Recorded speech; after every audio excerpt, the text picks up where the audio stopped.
ঈদুল আজহাকে সামনে রেখে পশু প্রস্তুত করতে ব্যস্ত চাঁপাইনবাবগঞ্জের খামারিরা। জেলার বাণিজ্যিক ও প্রান্তিক খামারিরা এবার প্রস্তুত করেছেন প্রায় ৩ লাখ কোরবানির পশু, যেগুলো স্থানীয় চাহিদা মিটিয়ে সরবরাহ করা হবে দেশের বিভিন্ন প্রান্তে। গোখাদ্যের দাম বৃদ্ধির মাঝেও এবার সীমান্তবর্তী এই জেলায় বেড়েছে খামারি ও গরু লালন পালনের সংখ্যা। খামার ও হাটবাজারে ভালো দাম পাওয়ায় ঘুরে দাঁড়ানোর আশা খামারিদের। তবে তাদের শঙ্কা আছে দেশের বাজারে ভারতীয় গরুর অনুপ্রবেশ নিয়ে। এই শঙ্কা কাটাতে খামারিদের পাশে থাকার আশ্বাস প্রাণিসম্পদ অধিদপ্তরের। কোরবানির পশুর হাটের পাশাপাশি খামারগুলো থেকে গরু ছাগল বিক্রি শুরু হয়েছে। খামারগুলোতে প্রচণ্ড ব্যস্ত সময় পার করছেন খামারিরা।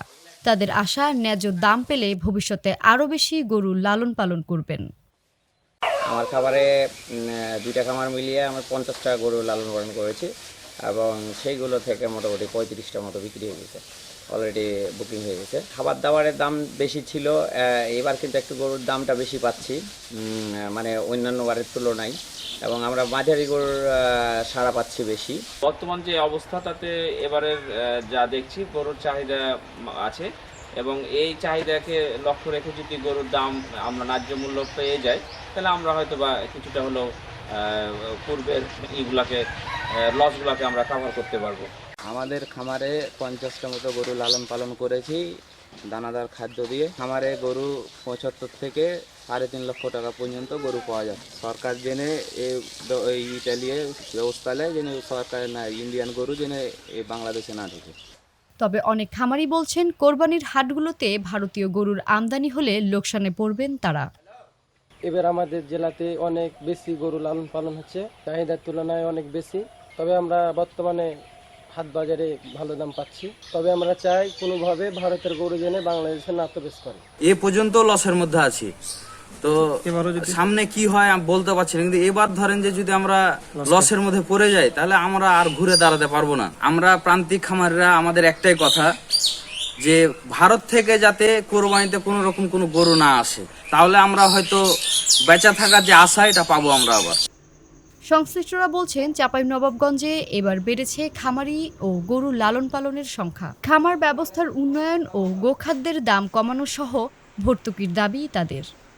মাঝে আসলে বেশ টানা পড়া গেছে, এই সেক্টরটা আসলে লসও করছিলাম আমরা, বাট এখন যেহেতু বাজার ব্যবস্থাটা ভালো, দাম পাচ্ছি, অনেকখানি ঘুরে দাঁড়িয়েছে। নতুন নতুন ফার্ম রেজিস্ট্রেশন হচ্ছে বা মানুষজন রেজিস্ট্রেশন করছে, কিন্তু একটা যেটা হয়েছে যে গরুর খাবারের দামটা বেশি। এই গরুর খাবারের দামটা যদি আমরা নিয়ন্ত্রণে আনতে পারি এবং সরকার যদি কিছু ভর্তুকি দেন এবং খামার ব্যবস্থাপনাটা যদি একটু ভালো করা হয় তাহলে হয়তো এই খাতটা থেকে আমরা আরও ভালো কিছু আশা করতে পারি।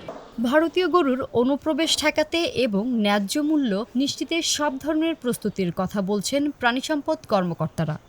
করোনাকালীন সময় এবং তারপরে আমাদের খামারিরা বেশ কিছু বছর তারা লোকসান দিয়েছে, কিন্তু পরবর্তীতে গবাদি পশুর খাদ্যের দাম বৃদ্ধি পাওয়াতে ইতিপূর্বে তাদের খুব একটা বেশি লাভের অঙ্ক দেখা যায় না। তো যেহেতু এই বছরে আমরা পার্শ্ববর্তী দেশ ভারত থেকে গবাদি পশু আমদানি করা থেকে কঠিনভাবে এটা অবলোকন করছি। প্রাণিসম্পদ অধিদপ্তরের তথ্যমতে এবছর চাঁপাইনবাবগঞ্জ জেলার 1,35,000 কোরবানির পশুর চাহিদার বিপরীতে নিবন্ধিত 13,552টি বাণিজ্যিক ও প্রান্তিক খামারে মোটা তাজা করা হয়েছে প্রায় 3 লাখ পশু। খামারের সংখ্যা বেড়েছে 522টি।